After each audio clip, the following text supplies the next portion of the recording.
কুমিল্লা লালমাইতে যানজটের কবলে পড়া জামাতের আমির ডাক্তার শফিকুর রহমানের গাড়িবহরকে সাইড করে দিতে গিয়ে জসিমউদ্দিন নামে এক কর্মী নিহত হয়েছেন। বাস চাপায় প্রাণ হারিয়েছেন তিনি। শুক্রবার সন্ধ্যার দিকে কুমিল্লা নোয়াখালী আঞ্চলিক মহাসড়কের উপজেলার সৈয়দপুর এলাকায় এই দুর্ঘটনা ঘটে। নিহত কর্মী জসিমউদ্দিন উপজেলার বাগমারা উত্তর ইউনিয়নের সৈয়দপুর পশ্চিম পাড়ার বাসিন্দা। তার স্ত্রী ও ৩ সন্তান রয়েছে।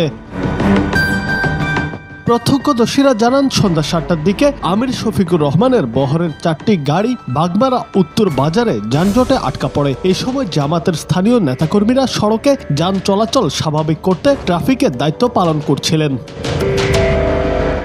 লালমাই উপজেলা জামাতের সেক্রেটারি মাওলানা ইমাম হোসেন বলেন, জামাতের আমির লক্ষ্মীপুরের জনসভায় যোগ দিতে যাওয়ার পথে বাগমারা উত্তর বাজারে তার গাড়িবহর যানজটে আটকা পড়ে। আমি সহ সংগঠনের 10 থেকে 15 জন নেতাকর্মী সড়কে যান চলাচল স্বাভাবিক করতে ট্রাফিকের সাময়িক দায়িত্ব পালন করি। এক পর্যায়ে আমাদের কর্মী জসিমউদ্দিন বাস চাপায় মারা যান।